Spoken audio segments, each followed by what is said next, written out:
ஏன்னா தேவரை பற்றி பேச வேண்டும் என்றால் சுபாஷ் சந்திர போஸை பற்றி பேச வேண்டி இருக்கிறது. இந்த தேவருங்கிற வார்த்தை அவருக்கு போடாமலே இருந்துதான் உலக தலைவராக கொண்டாடப்பட்டிருப்பார். நல்ல வேளை எல்லா தேவர்களும் சேர்ந்து தேவர் பெருமானுடைய படம் எடுக்கலை என்பதில் எனக்கு மகிழ்ச்சி. சினிமா தோன்றிய காலத்திலிருந்து ஜாதியை பற்றி மதத்தை பற்றி திரையுலகங்கள் பேசிக்கொண்டே இருக்கிறது.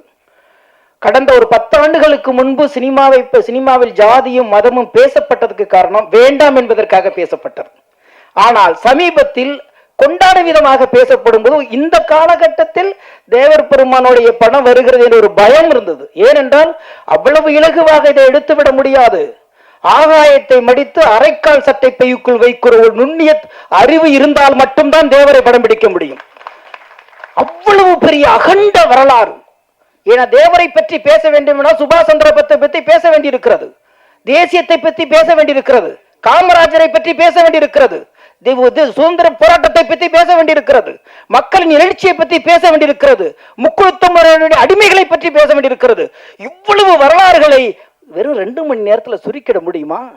இதையெல்லாம் ஒரு வெப் சீரியஸா ஒரு 10-15 பாகங்கள் எடுக்க வேண்டியிருக்கிறது.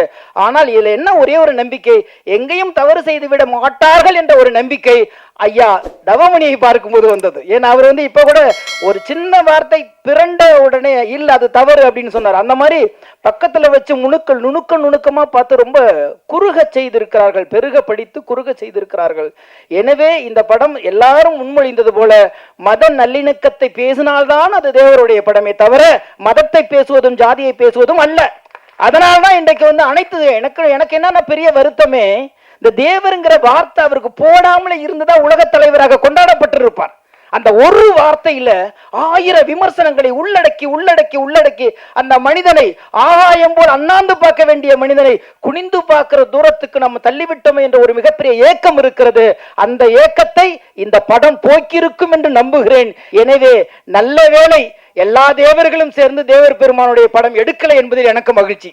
காரணம், அதை கொண்டாடுகிற விதமாக ஏதோ ஒன்று சொல்ல போய் இன்னும் கெட்ட பேரு இன்னும் அவரை புறந்தள்ளுகிற தலைவராக ஒதுக்காமல் மனித குலத்துக்கான ஒரு தலைவனாக இருந்திருக்கிறார். மிகப்பெரிய மாமேதையாக இருந்திருக்கிறார், ஒரு ஆன்மீகவாதியாக இருந்திருக்கிறார், சித்தராக வாழ்ந்திருக்கிறார்.